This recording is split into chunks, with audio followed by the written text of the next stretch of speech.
Hai semua, nama saya Muhammad Aliksan. Saya Aldo Anfadinata. Saya Gozi Purna Atmaja. Nama saya Muhammad Zaki Albana. Nama saya Revandi Mugi Prayogo. Nama saya Randy Regita Chandra. Nama saya Aditya Rido Pratama. Saya Emrah Hanatala Ilham.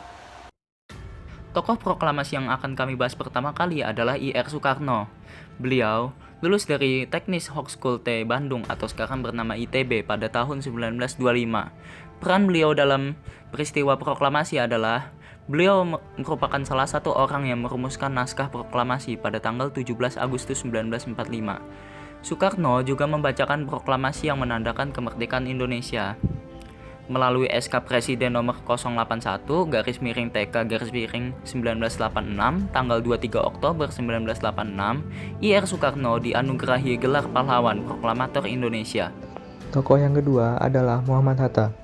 Beliau telah menyelesaikan dan menyandang gelar sarjana ekonomi di Belanda. Peran beliau dalam peristiwa proklamasi yaitu beliau adalah salah satu tokoh yang merumuskan naskah proklamasi. Sebagian besar rumusan tersebut adalah ide dari Muhammad Hatta. Dan juga pada tanggal 17 Agustus 1945, Muhammad Hatta adalah orang yang mendampingi Insinyur Soekarno saat pembacaan teks proklamasi. Selanjutnya yang ketiga, Ahmad Subarjo. Beliau menyandang gelar Mr. Indirecten Sarjana Hukum pada tahun 1933 di Universitas Leiden, Belanda. Beliau merupakan salah satu Menteri Luar Negeri Indonesia yang pertama pada saat itu. Beliau adalah tokoh yang membujuk pemuda agar memulangkan Soekarno dan Hatta dari Rengas Dengklok ke Jakarta. Beliau juga merupakan salah satu anggota BPUPKI yang ikut merumuskan naskah proklamasi. Yang keempat ada Sultan Syahrir. Sultan Syahrir merupakan orang pertama yang menyebarkan berita kekalahan Jepang kepada aktivis golongan muda. Beliau juga mendesak golongan tua untuk segera memproklamasikan kemerdekaan Indonesia. Beliau mendapat gelar pahlawan nasional melalui SK Presiden nomor 76 pada 9 April 1966. Yang kelima adalah Sayuti Melik. Beliau mempunyai nama asli Muhammad Ibnu Sayuti, lahir pada tanggal 22 November 1988, tepatnya di Sleman.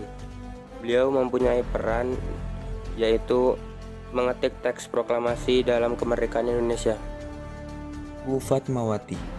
Ibu Fatmawati merupakan istri dari Insinyur Soekarno, sekaligus tokoh yang menjahit bendera pusaka Sang Saka Merah Putih. Ibu Fatmawati baru menyelesaikan jahitan bendera merah putih itu dalam waktu 2 hari. Bendera merah putih berukuran 2 x 3 meter itu akan dikibarkan pada tanggal 17 Agustus 1945 di Jalan Pegangsaan Timur 56, Jakarta. Selanjutnya, tokoh proklamasi ke-7 adalah S. Suhud atau yang dikenal dengan Suhud Sastro Kusumo.